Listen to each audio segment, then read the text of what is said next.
Good afternoon, everyone. Welcome to the PlanIt webinar series. My name is Raya Smiley. I will be facilitating the webinar today. And this is the second in the 2016 Basics webinar series. PlanIt is the Council's effort to provide educational opportunities for the 2040 Comprehensive Plan update process. PlanIt will include not only the webinar series, but workshops, seminars, and conferences. We're also expanding the local planning handbook's online resources with a series of online tutorials and expert articles on all things related to comprehensive planning. We will be rolling out new resources continuously. If at any time during this presentation you have any questions, please post them by using the webinar's control panel. We have a Q&A at the end of the presentation and answer as many of your questions as possible. Today's session is Land Use Basics. We will be talking about how to structure your land use categories, residential densities and calculations, and supporting growth through staging development and planning for redevelopment. Let me briefly introduce you to the presenters for today's webinar.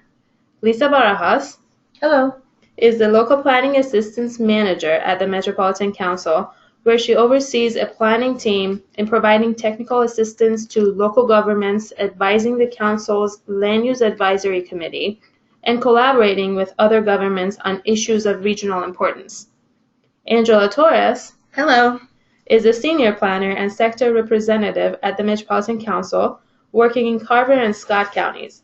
She's also the Project Manager for the Local Planning Handbook and the PlanIt program. Lisa, I'll turn it over to you to begin the presentation. Thank you, Raya.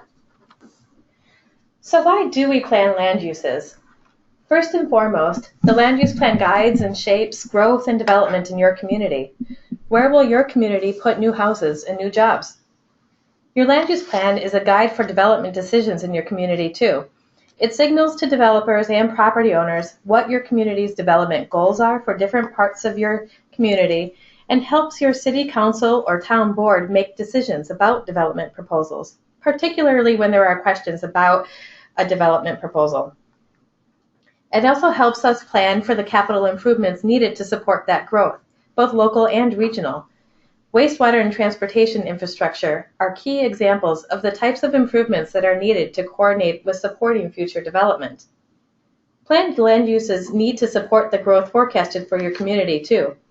As a region, then we can be assured that we have sufficient land capacity for the growth and development that we are expecting, and at a regional scale, we can better plan for and program capital improvements to support that development, as well as coordinate with your local infrastructure improvements. To better plan for all of the appropriate infrastructure, your land use plan should be specific regarding the extent, the intensity, the location, and the timing of development in your community. Land use categories help provide direction for development decisions. Well-written land use category descriptions also build in flexibility to inform those development decisions. You can have as few or as many land use categories as are needed for your community, and the land use categories can be broken down from very general to specific categories. There are just a few key things to include when reviewing the land use category description in your current plan or when adding new land use category descriptions to your plan update. At a minimum, you need to include the types of allowed uses permitted in that district. For residential districts, the allowed uses should also include a description of allowable housing types, such as single family, detached, duplexes, townhomes, etc. Then also include the minimum allowed and maximum allowed densities for each land use category. This is the allowed density range. Here you can see an example of this for a medium density residential land use description. Now, you can provide much more than just the minimum. For example, the City of Rosevelle's 2030 Comprehensive Plan includes quite a bit of relevant information. And again, at this level of detail, you can help inform development decisions. The city also has made connections to the applicable zoning districts. Having this in the plan can help identify where you need to tag an action item for your implementation plan if this land use category and zoning district are no longer consistent after the update. Their plan, the City of Roseville, also includes a text description of any other direction for land use categories that might be relevant for development decisions. For example, the agricultural land use category includes a discussion on agricultural preserves. There are 2 recommendations at this point that I'll pass on based on experiences during the last planning cycle. The first is consistency. Check that there is consistency between descriptions of land use categories, both existing and future, as well as the maps themselves. Map labels, tables, and other references like density ranges all need to be consistent with the land use text. The purpose of the plan is meant to be a guide for development decisions, so the trick is to provide flexibility for those development decisions, but with enough guidance to help inform decision making. You don't want to be so specific that your plan prevents unforeseen uses or unintentionally excludes development proposals. Let's say you have a development proposal with a use not specifically named in the land use category, but you have a well-defined purpose and intent for the district. This allows the City Council to more easily make decisions on whether or not the proposal meets the goals of the land use as intended. One of the observations during the 2030 planning cycle was that many communities talk about land use very differently. You might want to consider having a clear and consistent definition of land use types to help your councils and commissions better provide direction to you during your conversations on land use. For existing land use, there may be some inconsistencies between plans and actual developed properties. Some communities do a land use survey to provide the best information for the plan. Some communities use the existing land use as a jumping off point to identify vacant or underutilized properties that might be available for future development. Some communities incorporate a natural resource inventory into their existing land use examination. Future or planned land use are simply the land uses you plan for the next 30 years out to the year 2040. And generalized land use is more specific to the Metropolitan Council. The Metropolitan Council uses a more general land use category for region-wide analysis. This helps us more easily group land uses to evaluate development trends and land availability for comparison purposes. We provide maps of generalized land uses on your community page for your use in meeting the existing land use requirements. So even though it's not the same as existing land use, you can use that if it's more convenient. I'm also going to take this opportunity to mention that we typically prepare an existing land use inventory for communities to use in preparing their comprehensive plans. Right now we have 2010 data available that includes maps, tables, and charts compiled from orthophotography, county assessor data, and building permit information. We are in the process of updating this data set. We expect that the 2016 existing land use inventory will be available to local governments next spring.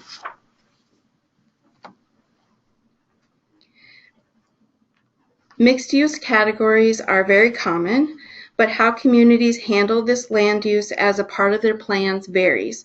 We look for detail in mixed use categories to help identify the differences between types of residential land use patterns. For example, mixed use categories are much different than low density residential land uses. The travel patterns are different, trip generations are different, and the rates of wastewater generation that you see in commercial and industrial uses are different in mixed use areas as well. Along with many other differences, some which you can see here, for us, identifying mixed uses are important for regional infrastructure planning, but it's also important for local infrastructure planning as well. Well-defined mixed-use districts give developers a sense of what a community is looking for and the goals for a neighborhood or district. Also, building flexibility in the balance between residential and non-residential within the district allows for adjustments as development proposals come in. Mixed-use districts must include some basic information to detail the expected uses, a mix of uses within the district. For example, if we use a mixed-use downtown district, the description of the category can identify up to 30% residential uses as a density of 10 to 15 units per acre, with a minimum of 30% commercial and up to 40% office. This provides direction, yet flexibility for the neighborhood and developers. Plus, you meet the minimum requirement by providing the uses allowed, the ratio of uses, and the permitted density range. Also, if you want to think about an implementation consideration, you can set an action item to monitor development, evaluate percentages and development patterns by periodically revisiting the mix of residential and commercial land uses. This will help determine if patterns and use ratios are working for the neighborhood, for the district, and for the community overall. Here you can see pictures of St. Louis Park mixed-use developments of the West End and Excelsior and Grand. On the bottom, you can see downtown Forest Lake and Stillwater's downtown. Your community's community designation sets the overall expectation for the density of new development and redevelopment in your community. For communities within the Metropolitan Urban Service Area, or MUSA, as well as rural centers, that density expectation is a minimum overall average density. For communities in the rural service area, the overall density expectation is a maximum density. For MUSA designations, any planned land use category should have a density range. That means no zeros as a minimum and no infinities as a maximum. The density range provides flexibility for your local plan implementation, allowing you to apply multiple zoning districts to a planned land use category. The density range also allows us to more appropriately plan for regional systems capacity, particularly wastewater.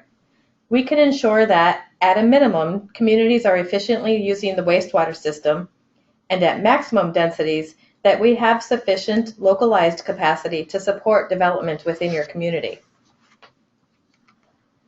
So let's dig in a little deeper, starting with the rural areas. Then we'll get to the urban areas in the upcoming slides.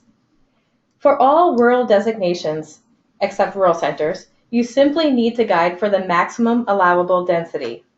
Let's start with the agricultural designation. Where your community has this designation, allowable densities should not exceed 1 unit per 40 acres. Many communities with this agricultural designation, particularly in Carver and Dakota counties, have properties that are enrolled in the state's Agricultural Preserves program.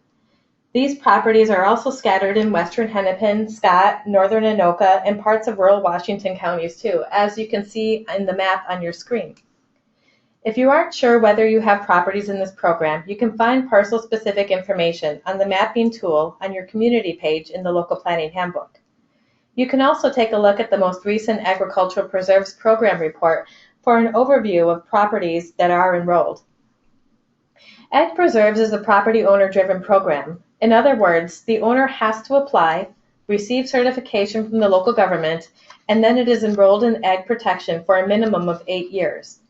In order to remain eligible for this protection, this property must be guided for densities no greater than 1 unit per 40 acres. You might find properties enrolled in ag preserves in areas that we have designated as agricultural, as well as in diversified rural areas too. There may also be a smattering in rural residential community designation, but that's a little less likely. Regardless of your community designation, all ag preserves properties must be no more than 1 unit per 40 acres. For diversified rural areas, your maximum density is 4 units per 40 acres. This is a slight shift from the previous 1 unit per 10 acres guidance in the Regional Development Framework, but the intent is the same: to preserve large tracts of open land for potential future urbanization and for natural resource protection. The intent is not to create a series of 10-acre lots. In this designation, communities also have flexibility in guiding development, and your land use category description should be specific about the maximum allowable density, as well as whether your community intends to use ghost platting or clustering as a method of planning for future urban development. Thrive contains specific guidance for clustering in the description for the diversified rural area. For rural residential, these areas are typically already developed with 2 and 2.5 acre lots. The Council strongly encourages these communities, where large tracts still remain, to consider the guidance that we just discussed for diversified rural communities. The Council also discourages further expansion of rural residential development patterns. For urban designations and for rural centers, we are looking to meet the overall minimum net density across your community. Excuse me. We are only counting areas that are newly guided to support your forecasted growth or that have changed land use designations from your 2030 comprehensive plan. We do not include areas that are not changing, like existing neighborhoods. Existing development densities do not count for or against your overall community average. We specifically exclude lakes and wetlands, public parks and public open space, and other areas that are locally protected by ordinance. This might include areas with steep slopes, where your local ordinance prohibits development on slopes greater than 12%, for example. For your comprehensive plan, you may not have a whole lot of specifics, especially when it comes to public parks and open space, since a lot of that detail comes at the site planning level. We understand that, so please just use your best available information. Again, what we are looking for is to ensure that at minimum guided densities, your community is meeting that net residential density standard for your community designation. In the image on the right, we would count new development, but not lakes and not wetlands. Of course, there are also different needs for developing and developed communities. While communities focusing on greenfield development may be focusing on netting out natural areas, etc., already urbanized communities will focus on redevelopment areas. So let's walk through an example community. This is our simple community Blockland. They've got a commercial downtown district shown in red, a city hall and municipal facilities in blue, and a nice green space just north of downtown, and a bunch of established neighborhoods in various shades of yellow. The areas highlighted in purple lines are planned for development and redevelopment, so they'll have 12 acres of low-density residential in the northwest, guided at 2 to 6 units an acre. This area is currently greenfield with a 1-acre lake that you can see in light blue there. Then just to the south, there is another greenfield site of 10 acres guided for medium-density residential at 6 to 10 units per acre. And finally, redevelopment on the east side of town, guided for mixed use at 10 to 20 units per acre. This area is approximately 12 acres, and their mix is 50% residential and 50% commercial. So we're counting just 6 acres in the residential density calculation that you can see on the table on the right. So in total, Blockland has 27 acres guided for new development and redevelopment, resulting in the potential for 142 new housing units at minimum guided densities. This brings the city's net density, minimum net density, to 5.3 units per acre, which is a density that is consistent with the expectations for a suburban community. There is a new requirement for communities in the MUSA and for rural centers that is part of the land use plan element. We are asking that communities identify employment locations and provide a measurement of intensity of planned employment. Employment locations are typically the areas guided for commercial, office, industrial, and institutional uses. The typical measurement of intensity is floor area ratios, or FARs. For communities that don't currently use FARs as part of their regulatory tools, you can use building footprint or impervious coverage. Providing a range for measurement of intensity is acceptable as well.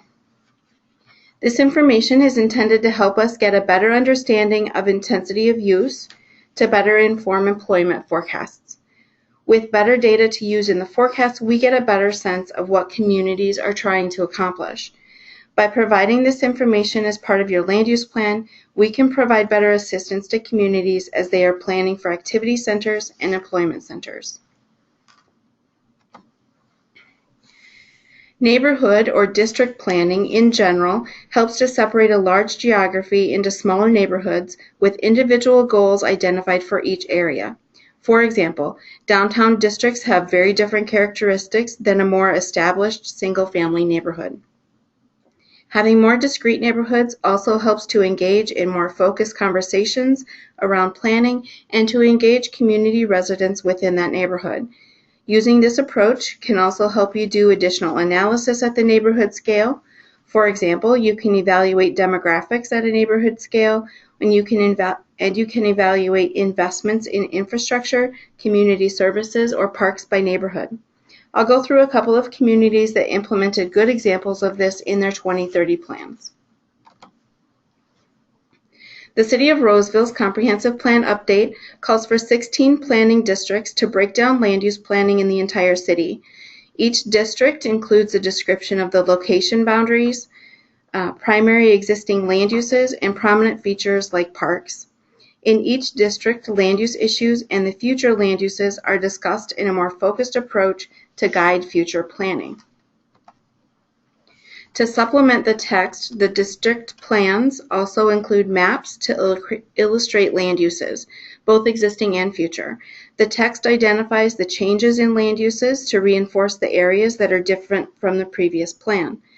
The text also refers to goals and policies in the plan, whether that's reinforcing existing land use patterns, identifying the need for infill and redevelopment to be compatible with the surrounding neighborhood, or identifying the need for additional study as part of a project like redevelopment planning for the Rice Street corridor.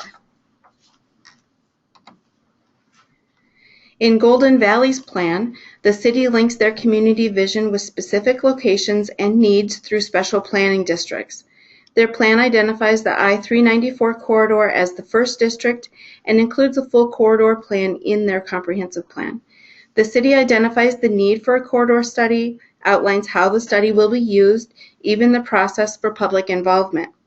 The plan gets more specific by providing background of the corridor, including current land uses, natural resources, current development proposals, transportation issues, and current zoning and other regulations. The special planning district ultimately includes a framework plan for primary and secondary land uses, building height limits, streetscapes, design guidelines, and an implementation plan. Coon Rapids has also addressed specific planning goals for certain areas in the land use section of their comprehensive plan update for both development and redevelopment. These areas vary from a specific site to undeveloped corridors, and although it's not as detailed as a special planning district like Golden Valley, it calls these areas into attention and identifies additional consideration for future planning of these areas. Belle Plaine has 8 planning districts. Each district description includes the location, prominent features, existing land uses, and recommendations for land uses, development patterns, restrictions, amenities, etc. Communities will need to address staged and redevelopment planning in different ways based on existing and future development patterns. There are 3 stages of development, really: developed, developing, and rural. Although we have identified more specific community designations in Thrive than just those broad categories, this helps us to better articulate regional policies for community characteristics. The differences in planning for staged development and redevelopment largely reflect the location of the Metropolitan Urban Service Area or the MUSA. When communities are considering staged development and redevelopment planning, the primary purpose is for land use plan to demonstrate that there is sufficient land capacity to support forecasted growth. It is important to do this for each 10-year period, 2020, 2030, and 2040. This will help identify and coordinate infrastructure to support the forecasted growth. Also, keep in mind that there must be consistency in these plans with the local sewer plan and the community's allocation of affordable housing need. PlanIt will include additional webinars and other information on wastewater planning and housing, so we won't go into more detail about that particular topic today. Rural areas, diversified rural, rural residential, and agricultural designations have no requirements to identify staged or redevelopment plans. If these areas are part of an orderly annexation agreement where staged development may be required, The cities that partnered in the orderly annexation agreement itself will need to identify the staging plan for that area. Staged development for suburban edge, emerging suburban edge, and rural center communities are again completed for each 10-year increment. 5-year periods may work better for local plans and capital improvement plans. The timing of development is likely well established in current plans and agreements. For communities with OAAs, orderly annexation agreements, the communities may need to look at current agreements and evaluate whether they need to be updated. The OAA timing does need to be consistent with the updated comprehensive plan. Staging maps and tables do need to be consistent with future land uses, and the staging areas at a minimum need to accommodate future growth. Forecasted growth, sorry. The tables have to include areas in acres, density ranges, and total residential units by each 10-year increment as well. I'll go through a couple examples of good staged or phased development plans too. The City of Woodbury's plan includes a phasing plan that serves as a guide for when public infrastructure like roads, sewer, and water will be available to specific areas of the city. Their phasing plan breaks down into general residential phasing and to emphasize management for growth and location of future infrastructure, as well as specific locations of the city, like the Northeast area, which it then breaks down into Phase A and B to more clearly discuss future plans within those areas. Woodbury's phasing plan identifies growth in 10-year increments out to 2030 and preserves an urban reserve area for post-2030 development. Woodbury also ties their phasing plan to their MUSA boundaries. This is a good example of staged development planning in a suburban edge community. Waconia has a clear development staging plan for their orderly annexation areas. They have adopted policies in their plan on general sequence of utility extension and infrastructure to accommodate growth. The local policies address the need to maintain low densities in annexation areas until these areas are brought into the city in order to maintain the city's expected compact and contiguous development patterns. Their plan provides direction to consider costs and growth accommodations and includes additional policies on annexation petitions, which are separate from the OAA. Their staged development plan includes a land use table in 5-year increments that guides how much land development should be allowed in each future 5-year period. The 5-year increment has worked well for the city, but the 10-year increment is the minimum requirement for the region. This is a good example of staged development in an emerging suburban edge community. For those communities focusing on redevelopment, please do your best to be specific on where growth in your community will be accommodated.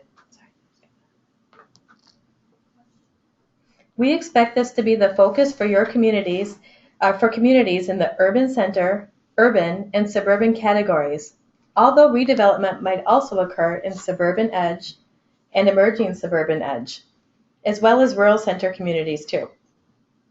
You may have a general sense, properties along a corridor in your community, like the example in Coon Rapids that Angela had shown earlier, but you aren't sure which properties at which time? Use your best professional judgment to estimate approximately what percentage of the area will likely redevelop within each of those 10-year increments. You may have a much more specific idea of where development might occur, such as particular properties in your downtown or having recently completed a master plan for another property. Or you may have some combination of specificity with detailed planning in some areas and more general planning in others.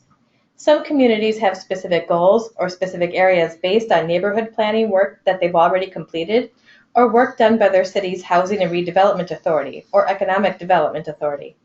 This is a good place to incorporate that work. In any case, be as specific as you can be, ensuring that you covered the area, the land use designation, and what your community's plans for those redevelopment areas are, whether it's residential development at specific densities, or commercial or industrial development, or mixed uses. In some areas, you may want to call for further study to determine the right mix of uses. We recognize the uncertainty that there can be around the timing of redevelopment, and your plan might also speak to that. Your plan should also identify whether there are other constraints to development, such as local improvements that need to be made first, for example, or whether the city has prioritized development in some other areas first over others. This information not only helps us to ensure that your community is meeting its overall density expectations, it also helps us to ensure that our capital improvement planning appropriately aligns with development in your community. We want to ensure that we have the infrastructure in place to support planned development rather than scramble at the last minute to make improvements. So let's walk through some examples. In White Bear Lake, this is an example where supporting forecasted growth is done through redevelopment. On this map, you can see that the city has identified areas that are for redevelopment, while the text of the plan explains the intent behind each land use category. In addition, the city's plan further breaks down their community into planning districts, like Angela had mentioned before, with an analysis of each district's future development potential, redevelopment, and infill. Angela spoke earlier about Coon Rapids and their plans for redevelopment along a corridor. The city also has called out specific sites for potential development, as shown on this map. The city has surveyed their residents, or had surveyed their residents, to identify issues in their last planning cycle. And in that survey, residents had identified redevelopment as an important issue, both along the corridor that Angela discussed, as well as in older commercial areas in the city. The city's plan identifies the potential development sites and provides future land use guiding for these same properties. The city's plan further discusses the challenges and opportunities for each of these sites, as well as describing specific land use policies for potential redevelopment and other implementation actions that are needed to support redevelopment, such as new zoning districts, modifications to existing zoning, and master planning for specific areas. So in summary, here are some key takeaways from this session.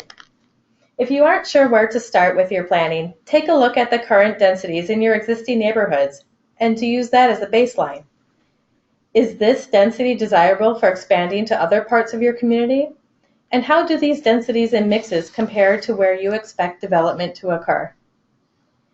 Then identify areas that will likely develop or redevelop within the planning horizon. Connect the designated development areas to your community's vision and goals. What is your community trying to achieve overall, or in a particular neighborhood? And how does this development help your community achieve that vision? As you've heard both Angela and I mention several times, but we can't stress enough, be sure to use land use categories that are descriptive and specific, but flexible. And finally, this is more of a housekeeping item. Be sure that your planned land use category descriptions, maps, and tables are all consistent with one another and are consistent throughout your plan elements, including wastewater, transportation, and housing.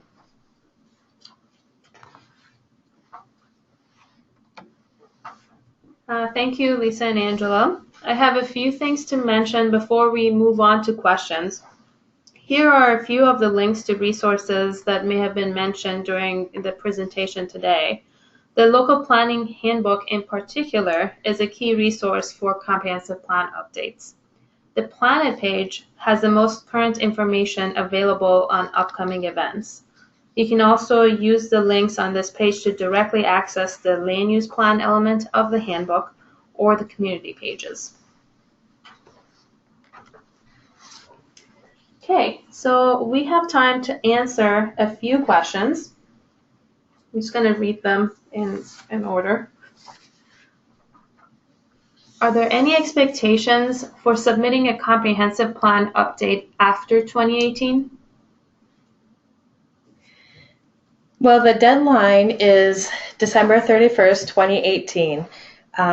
Statute does allow the council to consider granting extensions to that deadline, but that is a formal council action that will need to be taken. It can't be a staff decision to do that.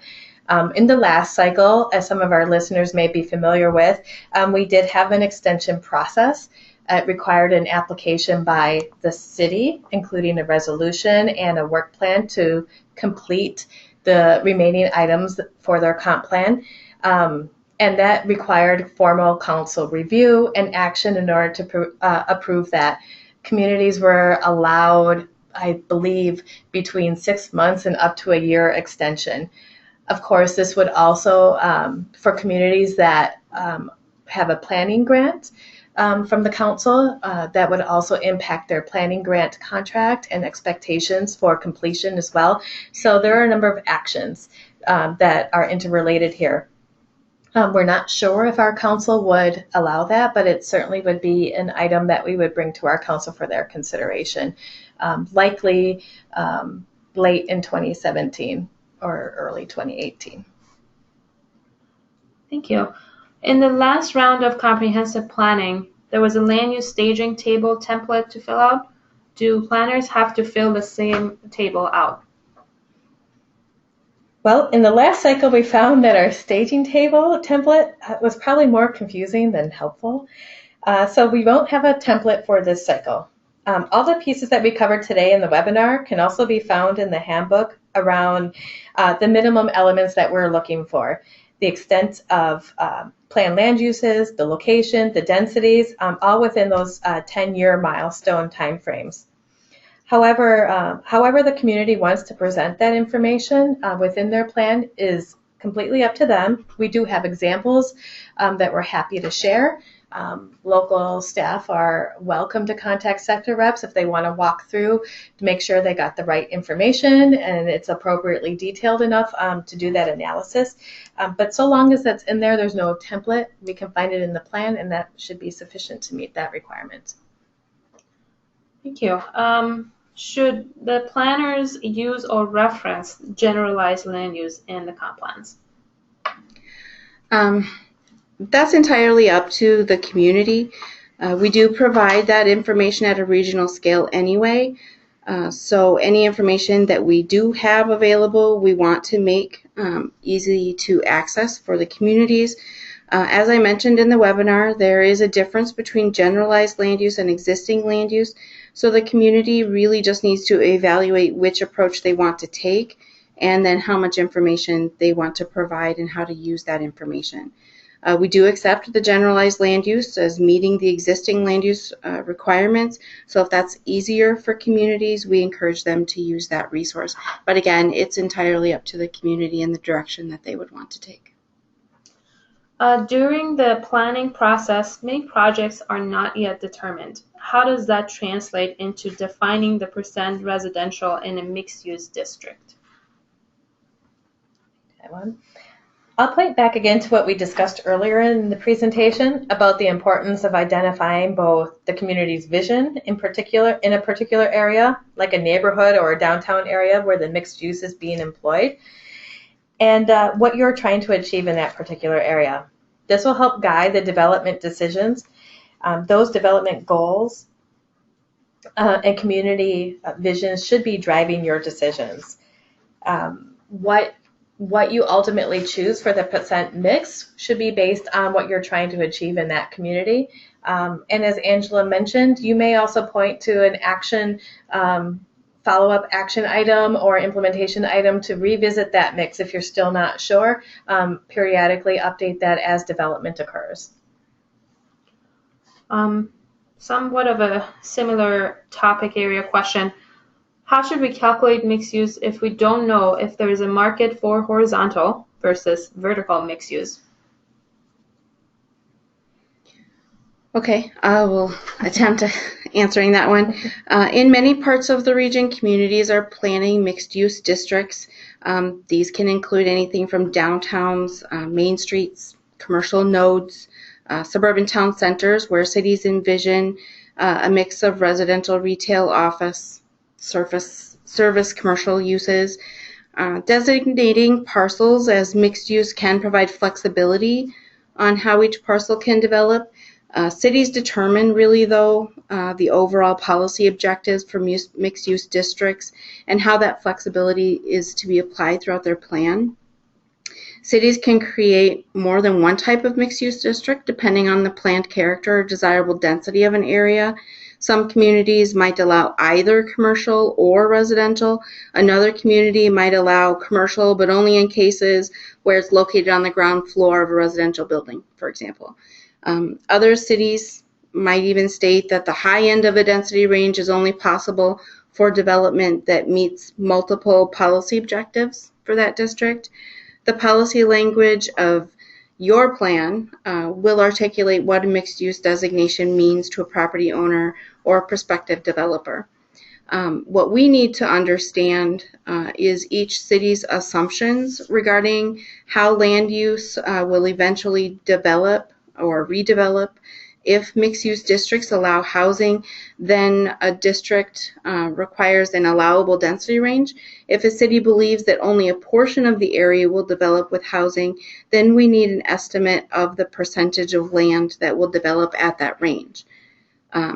We multiply the acreage of areas guided for mixed-use development or redevelopment by the estimated percentage of land that will develop as residential. We then multiply that figure by the minimum end of the density range. This is part of the calculation to determine whether your planned land use areas identified for redevelopment and minimum density range will accommodate your planned forecasted household growth. Fantastic. That was a long answer, sorry. Another question about mixed use again. Do you recommend specifying mixed use categories? For example, mixed use residential or mixed use commercial?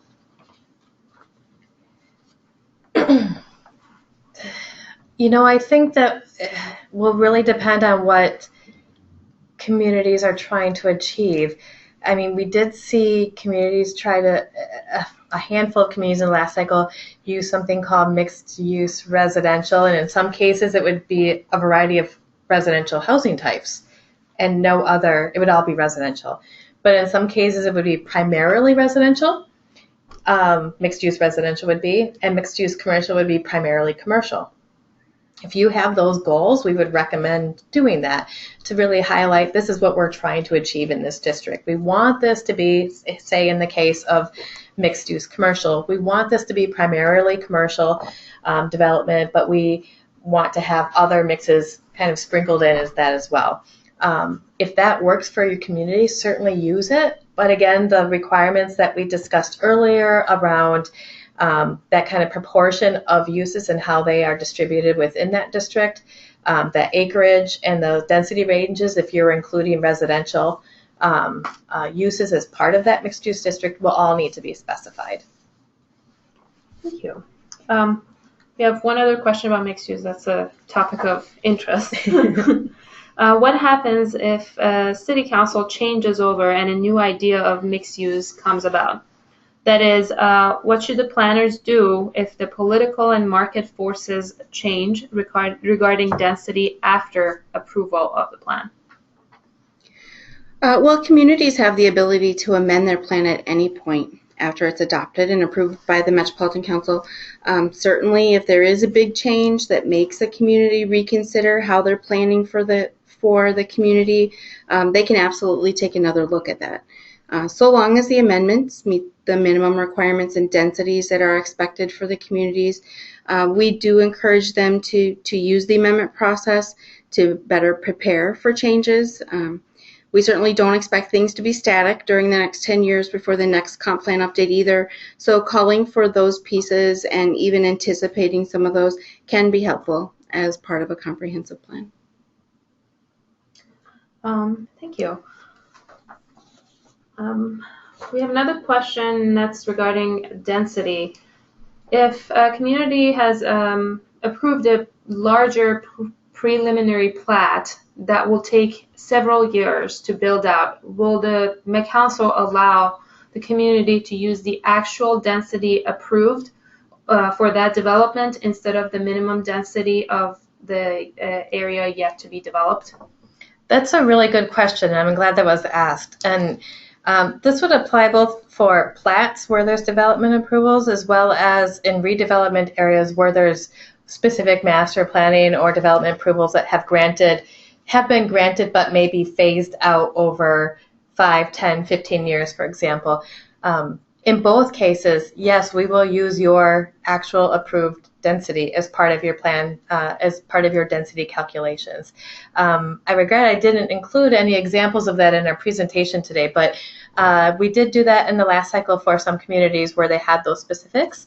And you should include that as part of your plan to say that these areas, especially when they encompass large areas or are part of a larger redevelopment, for example, include that as part of your comprehensive plan, whether it's in an appendix or in some other area, so that it's known, and then also we can be sure that we're including it as part of our density calculations at the approved densities and not at the minimum guided.